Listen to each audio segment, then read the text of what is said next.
আসসালামু আলাইকুম, আশা করি সবাই ভালো আছেন। তো আজকে আমার মুরগির বয়স হচ্ছে 12 দিন। তো আসেন এদিকে আমি দেখাই। এই যে এখানে আমি একটা চার্ট মেনটেন করছি। 1 2 3 4 5 6 7 8 9 10 11 12। আজকে 12 দিন চলতেছে। আর ব্রুডিং এ আমি কি মেডিসিন দিছি, তারপরে আমার এখন একটা মেডিসিন চলতেছে, তারপরে দুইটা বাচ্চার একটু সমস্যা হয়েছিল আর একটা বাচ্চা মারা গেছে। তো এই অবস্থাতেই আমার মুরগিটা এখন আছে। আর এখন মুরগির যেহেতু 12 দিন বয়স, সেক্ষেত্রে ওদেরকে উঠায় দিছিলাম, ওরা খাওয়া দাওয়া করছে, খাওয়া দাওয়া করে আর কি রেস্ট নিচ্ছে।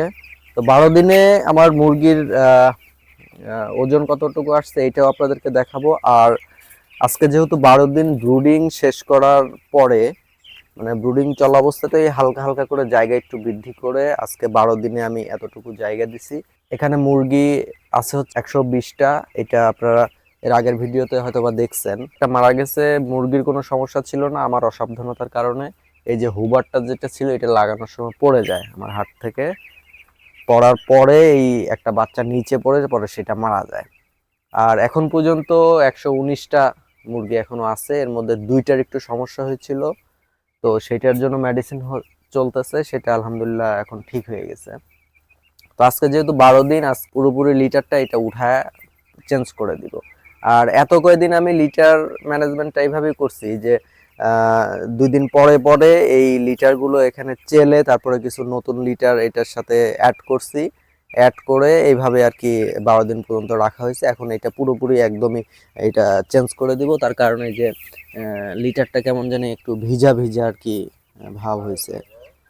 আর লিটারে যে গ্যাসের বিষয়টা, এটা কিন্তু চেক করার একটা সহজ উপায় আছে, আপনারা হয়তো বা জানেন কিনা, যে লিটার এরকম চিপ দিয়ে যদি নাকের কাছে নেওয়া যায়, তাহলে যদি এটার মধ্যে গ্যাস হয় সেই ক্ষেত্রে আপনার এটার মধ্যে থেকে মানে প্রস্রাবের মতন একরকম গন্ধ আসে, তাহলে বোঝা যাবে যে সেটা গ্যাস হয়েছে।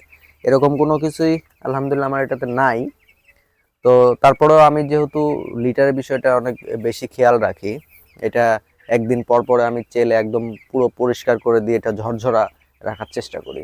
তো এইটার বয়স হচ্ছে আজকে 12 দিন। তো এইটার ওজন কতখানি হয়, তো সেই ওজনটাই আমি আপনাকে দেখাই। আসেন,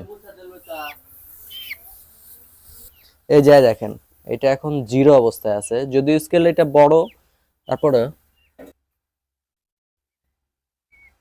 এটা হচ্ছে 470 দেখাচ্ছে। আমি যদি আরো 1-2টা চেক করে দেখাই, এটা দেখাই, এই যে 520 গ্রাম। লিটার পরিবর্তন করব, সেই ক্ষেত্রে এই জিনিসগুলো আগে সরায় তারপরে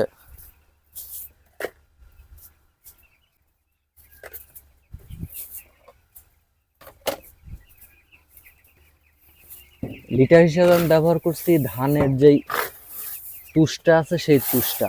অনেকে কাঠের গুঁড়া, বালু অনেকভাবে ব্যবহার করেন, কিন্তু আমি আসলে যেহেতু এই সেক্টরে একদমই নতুন, এইটা আমার প্রথম চালান। এর আগে আমি মুরগি পালি নাই, বা এই বিষয়ে আমার সেরকম মানে বেশি ধারণা নাই, কিছু কিছু ধারণা আছে। তো সেইটা থেকে আমি এই তুষ যেটা, এটাতে বেশি কমফোর্ট ফিল করি।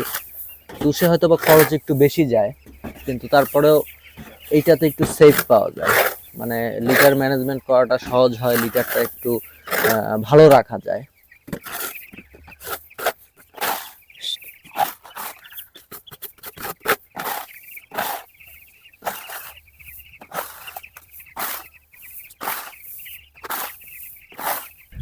আর 12 দিন বয়সে মুরগির বাচ্চার যে ওজনটা, এটা আপনারা যারা ব্রয়লার মুরগি পালেন আপনাদের কেমন ওজন হয় অবশ্যই আমাকে কমেন্টে জানাবেন। তাহলে হয়তো বা আমি, যদি আমার কম হয়ে থাকে বা যদি কোনো কিছু পরিবর্তন করতে হয়, অবশ্যই আমাকে পরামর্শ দিবেন, তাহলে আমি সেটা করার চেষ্টা করব।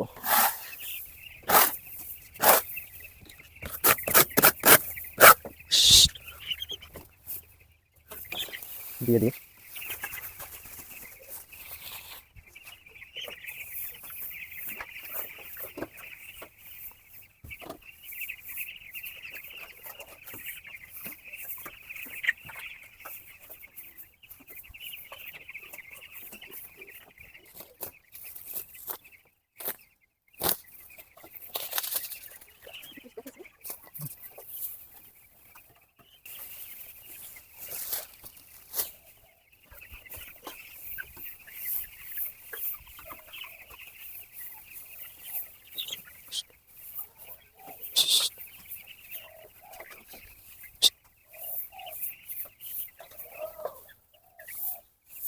আর আজকে টেম্পারেচার এখন আছে 27.3, মানে ওদের যে বয়স সেই হিসাবে ঠিক আছে। এর থেকে যদি বেশি হয় সেক্ষেত্রে সমস্যা। আর পর্দাটা যেহেতু হাফ নামায় দিছি, সেক্ষেত্রে নিচের টেম্পারেচারটা একটু ভালো পাওয়া যাবে আর উপর দিয়ে বাতাস আপ ডাউন করতে পারবে।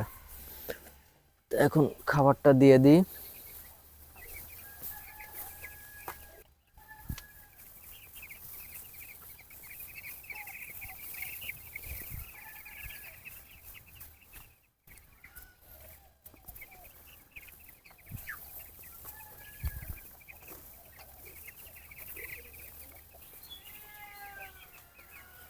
তো আজকের ভিডিওটা মূলত এই পর্যন্তই। আমার মুরগির বাচ্চার কেমন দেখলেন বা 12 দিনে এটার গ্রোথ কেমন হয়েছে অবশ্যই কমেন্টে জানাবেন। আর যদি আপনাদের কোনো পরামর্শ থেকে থাকে তাহলে অবশ্যই কমেন্ট করবেন। আর আমার জন্য দোয়া করবেন যেন এগুলো ঠিকঠাক মতন সুস্থ মতন আমি লালন পালন করতে পারি। তো দেখা হবে আবার নতুন কোনো ভিডিওতে। ততক্ষণ সবাই ভালো থাকবেন, সুস্থ থাকবেন। আল্লাহ হাফেজ, আসসালামু আলাইকুম।